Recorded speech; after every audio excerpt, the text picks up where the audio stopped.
So let's take a look at the Pixel 9 and how it compares to the Pixel 7a.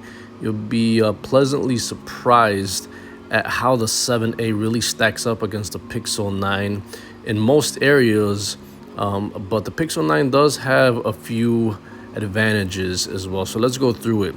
The Pixel 9 is a 2024 device, while the Pixel 7a is actually only about 1 year old compared to the Pixel 9.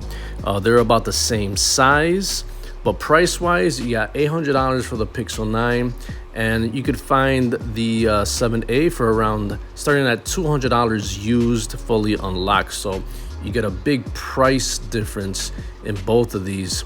Although you could find the Pixel 9 deals to be very enticing. You can get it half off even, for example, on Mint Mobile if you switch to them.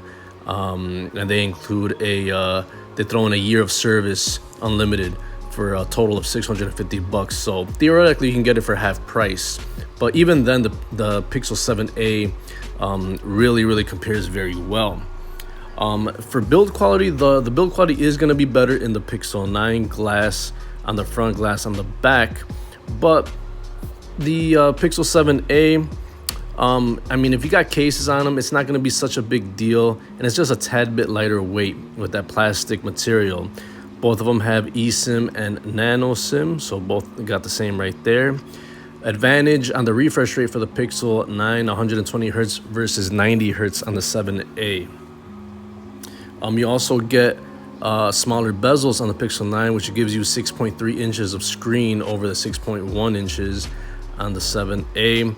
Both have 1080p displays, and they both have always on display.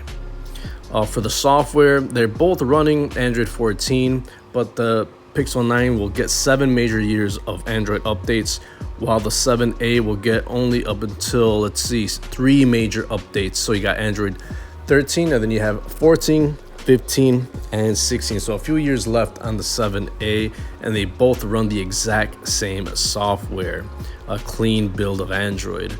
We got the G4 Tensor chip on the 9 and G2 on the 7a. For most apps and tasks, you won't really see a difference. For the RAM, the Pixel 9 has more at 12 gigs versus 8 gigs. And again, it's not going to be that much noticeable for most people, and neither of these have expandable storage. You both get 128 gigs. So you're getting a lot of bang for your buck on the storage front on the 7a. Now, for the cameras, yes, that's going to be very important, because that's one of the biggest things about the Pixel besides the software is how good the cameras are. In my opinion, they're the best cameras on any Android phone. And you're not getting that much more improvements on the Pixel 9 compared to the 7a.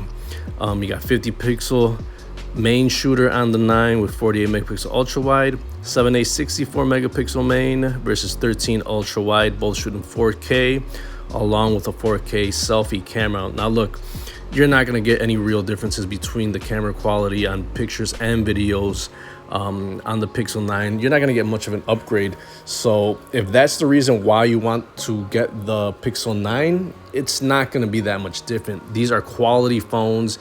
Most of the pictures and videos are going to be improvements in AI and in Google Photos overall. And I think that the new gimmicks in the Pixel 9 aren't worth the price tag of $800.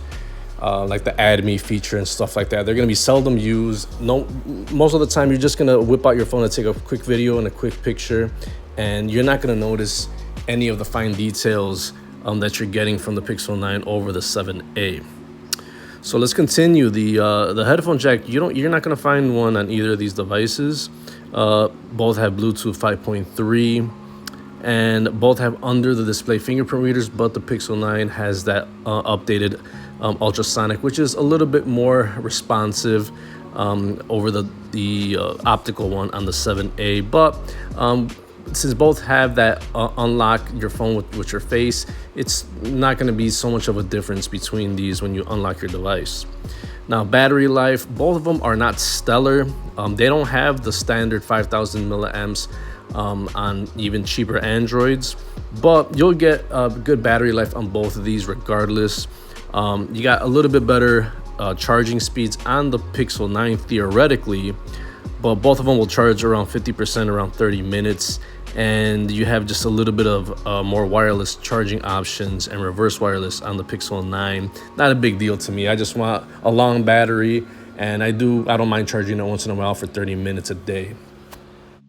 So in a nutshell, the only real improvements you're getting in the Pixel 9 over the 7a is going to be the 12 gigs of RAM over 8 gigs, and that's about it. I mean, you could probably throw in there the Tensor chip, but basically just a little bit of improvement with the chip, a little bit of improvement in RAM, and a little bit of improvement in maybe the camera, and a little bit of build quality.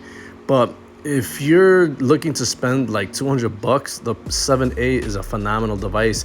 Listen, you're still gonna get a couple of years of updates on it, and the Pixel 9, if you could get it for that $400, it's worth it. I would not pay $800 at all. I would pick the 7a all day if I had a choice. And even between $400 and $200, I think the 7a is still a better deal at $200. Unless you want to like trade in every year, only if you get the Pixel 9 at that $400 price point. But other than that, I mean, the Pixel 7a is a real winner. In general, the main uses for this are going to be taking pictures and that stock software, which you'll still get a couple of updates out of this phone. So 7a is a great competitor to the Pixel 9, a great alternative. It's just a better overall bang for your buck.